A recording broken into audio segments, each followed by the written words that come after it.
बच्चों मैं बात कर रहा हूँ आप लोगों से अब क्वेश्चन नंबर 4 की। तो क्वेश्चन नंबर 4 के फर्स्ट पार्ट के बारे में बात करते हैं। उसमें कहा है रिलेशन एक्सपेंसेस वर 10,000 रुपये paid by the firm on behalf of Alok. यानी रिलेशन एक्सपेंसेस जो है फर्म ने आलोक के बिहाफ पे पे किए हैं, जिसके लिए फर्म ने ऐसे एग्री किया था कि वो 7,500 रुपये देंगी उसको, आलोक को। तो इसमें हम दो एंट्री के तौर पे कर सकते हैं। पहले जितना फर्म उसको रेमुनेशन के तौर पे देना चाह रही है वो लिख लो पहले तो realisation account debit to Alok's capital account 7,500 रुपये।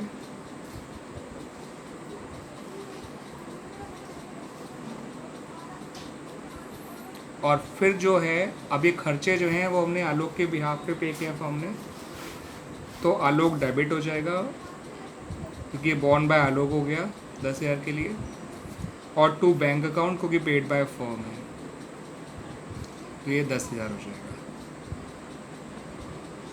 ठीक है बच्चों, इस तरह से आप एंट्री बनाएंगे इसकी। Realisation account debit to Alok's capital account 7,500 क्योंकि उसकी रेमुनेशन के लिए हो गया, और खर्चा उसको पे करना था लेकिन फर्म ने पे किया इसलिए Alok's capital account debit to bank account हो गया। This is the entry for remuneration and this is the entry for expenses borne by Alok but paid by firm. अगला है रिलेशन एक्सपेंसेस है 5,000, जिसमें से ये कहा है कि 2,000 फर्म पे करेगी और बाकी रविंदर पे करेगा। तो ये तो बताया नहीं कि एक्सपेंसेस बेयर कौन कर रहा है, तो ये मानेंगे कि पूरे 5,000 फर्म ही बेयर कर रही है, तो इसलिए इसकी एंट्री बनेगी रियलाइजेशन अकाउंट डेबिट पूरे 5,000 रुपये, क्योंकि पूरा फर्म को बेयर करना है। जितना फर्म ने खुद पे किया वो टू बैंक आ जाएगा, और जितना पार्टनर पे करेगा उतना टू पार्टनर्स कैपिटल अकाउंट आ जाएगा। पार्टनर जो है वो है आपका रविंदर, तो to रविंदर्स capital account.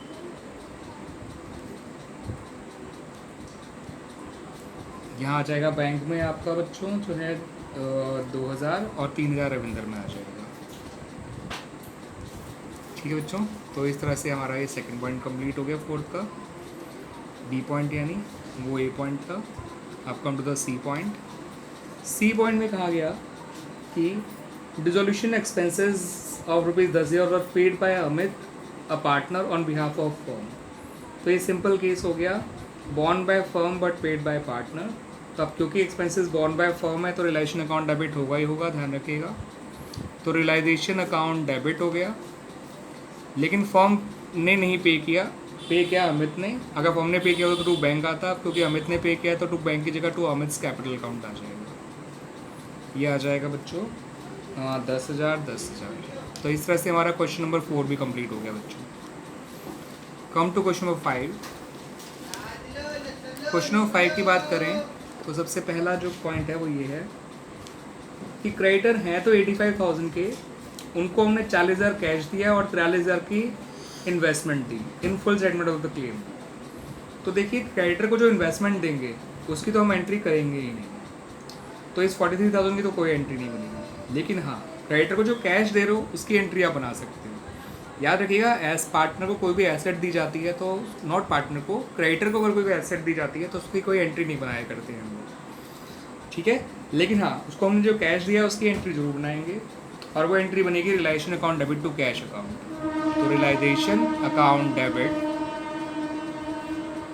To cash या बैंक अकाउंट लिख लेते हैं। ठीक है, 40,000। तो ये फिफ्थ का ए पार्ट हो गया। Come to the B part. B part में कहा है कि क्रेडिटर है 16,000 के, उन्होंने 18,000 की मशीनरी को अपने क्लेम के सेटलमेंट में ले लिया। तो जब भी कोई क्रेडिटर किसी एसेट को अपने क्लेम के सेटलमेंट में ले लेता है, ठीक है, यानी फुल सेटलमेंट में, तो ना ही कोई पैसा आया ना ही कोई पैसा गया।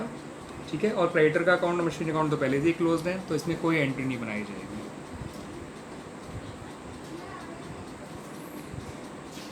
थर्ड केस पे आ जाते हैं। क्रेडिटर हैं तो 90,000 के, उन्होंने हमारी एक बिल्डिंग को टेक ओवर किया है 1,20,000 में और फर्म को 30,000 रुपये दे भी दिए।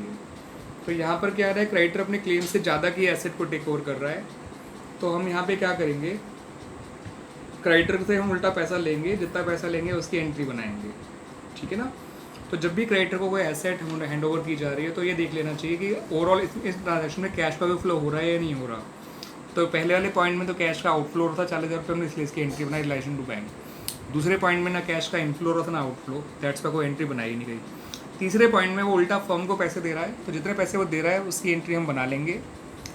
Bank account debit to realisation account 30,000 रुपये से एंट्री बनाएंगे जितना कैश आ रहा है। तो इस तरह से हमारा बच्चों क्वेश्चन नंबर 5 भी कंप्लीट हो जाता है। बच्चों बात करेंगे क्वेश्चन नंबर 6 की।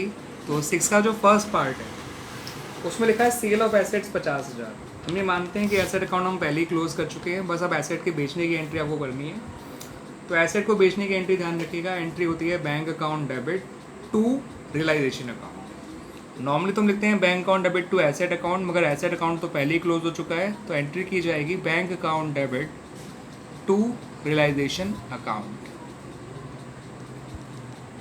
ठीक है बच्चों, और ये एंट्री बनाई जाएगी 50,000 रुपये से। दूसरी एंट्री के बारे में बात करते हैं, यानी बी की, 6 के बी की। तो 6 के बी में कहा गया है पेमेंट ऑफ लाइबिलिटीज़। आमतौर पर लाइबिलिटी पे करने की एंट्री होती है liabilities account debit to bank account, लेकिन लाइबिलिटी अकाउंट तो पहले ही क्लोज हो चुका होता है, तो दैट्स वाई आप यहाँ लिखेंगे realisation account debit to bank account. तो instead of asset and liability आपको रियलाइजेशन अकाउंट का नाम यूज़ करना है, और पैसा जा रहा है इसलिए टू बैंक अकाउंट 10,000 रुपये। सी पॉइंट पे आ जाते हैं। सी पॉइंट में कहा गया कि आपको 5% कमीशन देना है एक्स को, जो पार्टनर है हमारा एसेट की सेल का। तो एसेट की सेल करके 50,000 रुपये आए थे, उसका 5% होता है 2,500, जो कमीशन दिया जाएगा by the firm to A. तो कमीशन देने की एंट्री होती है realisation account debit to excess capital account, और ये एंट्री हो जाएगी 2,500 रुपये से। 50,000 का 5% 2,500 रुपये होता है, इसलिए। पॉइंट नंबर डी पे आते हैं बच्चों। रिलेशन एक्सपेंसेस 15,000 है। The firm had agreed with Amrit to reimburse him ₹10,000। यानी रिलेशन एक्सपेंसेस 15,000 रुपये हुए हैं, जिसमें से फर्म ने कहा कि अमृत से कि 15,000 आप पे कर दो, हम आपको दे देंगे। यानी ये हुआ कि रिलेशन एक्सपेंसेस हैं 15,000, जिसमें से 10,000 अमृत पे करेगा अमृत, और बाकी 5,000 फर्म ही पे करेगी। तो इसकी एक ही एंट्री बन जाएगी, एंट्री बनेगी realisation account debit to Amrit capital account, जितना अमृत पे करेगा, और बचा हुआ जो है वो टू बैंक अकाउंट। और यहाँ हम मान रहे हैं कि पूरे 15,000 फर्म को ही एक्सपेंसेस बेयर करने थे, पर यह है कि 10,000 अमृत पे कर देगा और 5,000 फर्म को खुद पे करने पड़ेंगे। तो this is the entry for fourth part. I hope बच्चों आपको क्लियरली विजिबल हो रहा होगा। Come to the fifth part, point number ई।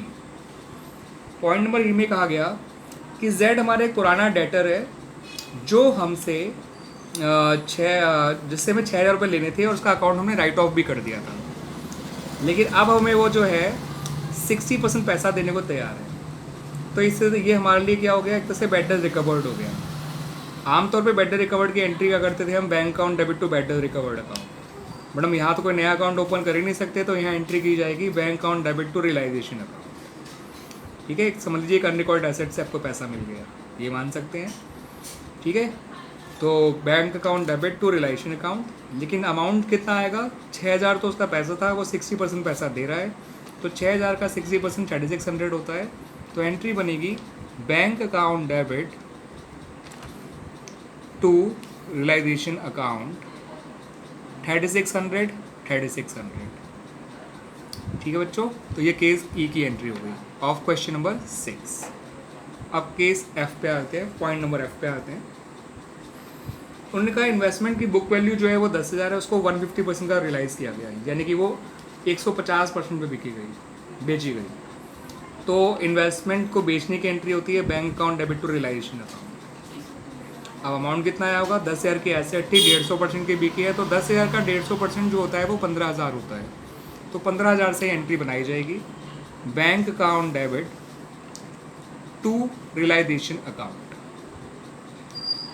ठीक है बच्चों, फॉर इन्वेस्टमेंट सोल्ड फॉर ₹15,000। ठीक है बच्चों, कम टू द पॉइंट जी।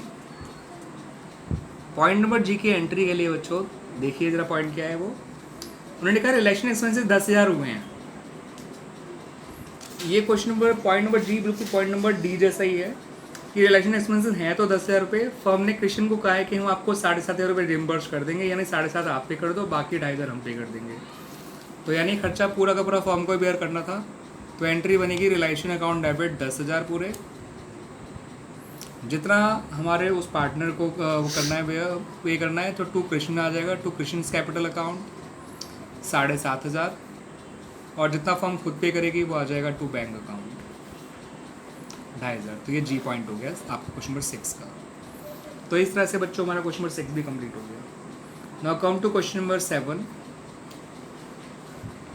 7 का फर्स्ट पॉइंट है कि पार्टनर ने हमें एक लोन दे रखा था फर्म को 10,000 रुपये, जो उसको हम रिफंड कर रहे हैं। तो एक बार याद रखिएगा, पार्टनर का लोन हम रिलेशन में डाल के क्लोज नहीं करते हैं। तो पार्टनर का लोन अगर आप पे करोगे तो partner loan account debit to bank account हो जाएगा, जैसे कि नॉर्मल किसी का लोन पे करने की एंट्री होती है। तो partners loan account debit to bank account हो जाएगा। Partners loan account debit to banks account या टू बैंक अकाउंट 10,000 10,000। ये 7 का ए पॉइंट हो गया। 7 के बी पॉइंट पे आते हैं। 7 के बी पॉइंट में कहा गया है एक्स जो है कि अनरिकॉर्ड एसेट को 300 रुपये में टेक ओवर कर रहा है। तो पार्टनर जब किसी अनरिकॉर्ड एसेट को टेक ओवर करता है तो एंट्री होती है partners capital account debit to realisation account. ठीक है, तो एंट्री बन जाएगी X capital account debit to realisation account. याद रखना, अगर अनरिकॉर्ड एसेट बिक जाती तो हम एंट्री बनाते हैं bank account debit to realisation, लेकिन बिका तो नहीं है, पार्टनर टेक ओवर किया है, तो एंट्री हो जाएगी partners capital account debit to realisation account. Bank की जगह पार्टनर्स कैपिटल अकाउंट का नाम आ जाएगा। Come to point number C, undistributed balance of P and L account, यानी कि आपका डेबिट बैलेंस दे रखा है पी&एल अकाउंट का। 3 पार्टनर में बांटना है XYZ में, रेशियो गिवन नहीं है तो रेशियो इक्वल मान लेंगे। और पी&एल डेबिट बैलेंस लॉस होता है, लॉस को जब पार्टनर बांटेंगे तो XYZ तीनों डेबिट हो जाएंगे और टू पी&एल अकाउंट आ जाएगा। पी&एल अकाउंट 30,000 है, X capital account debit, Y's capital account debit, जेड्स capital account debit to profit and loss account 10-10 हज़ार तीनों के अकाउंट में आ जाएगा बच्चों। इस तरह से आपका पॉइंट नंबर सी भी कंप्लीट हो गया। Come to point number D बच्चों। डी में कहा है asset of the firm realise 1,25,000। Asset बेचेंगे तो पैसा आएगा, तो एंट्री हो जाती है bank account debit to asset account की जगह टू रिलेशन अकाउंट लिखिएगा। द रीज़न इज कि एसेट अकाउंट आप ऑलरेडी क्लोज कर चुके हैं, दैट्स वाई। और ये अमाउंट आ जाएगा 1,25,000 रुपये। Come to point number E बच्चों। पॉइंट नंबर ई में कहा गया है वाई ने कहा कि वो डिसोल्यूशन करेगा और उसके लिए उसको 2,000 रुपये पे किए जा रहे हैं। तो एक तरह से रेमुनेशन की एंट्री है ये, और रेमुनेशन टू पार्टनर की एंट्री हुआ करती है realisation account debit to Y's capital account. मैं बच्चों को फिर भी कह रहा हूँ, आप लोग रियल वर्ड मत लिखिएगा, आप लोग रियलाइजेशन अकाउंट पूरा लिखिएगा। मैं आपको समझा रहा हूँ, ठीक है, और मैं चाहता हूँ कि चीज़ें आपको जल्दी समझ में आ जाएँ, इसलिए मैं इसको इस तरह से लिख रहा हूँ। मैं चाहूँ तो मैं भी पूरा लिख सकता हूँ, मैं लिखा भी है काफ़ी सारे क्वेश्चन में, और मैं चाहता हूँ कि आप लोग जो है पूरा लिखें एंड अलॉन्ग विद नरेशंस लिखें। Realisation account debit to Y's capital account, ये उसकी रेमुनरेशन की एंट्री हो जाएगी 2,000 रुपये। एफ पॉइंट पे आ जाते हैं। एफ पॉइंट में कहा है क्रेडिटर हमारे 28,000 थे, सॉरी क्रेडिटर को हमने 28,000 रुपये पे किया in full settlement of their debt of 30,000।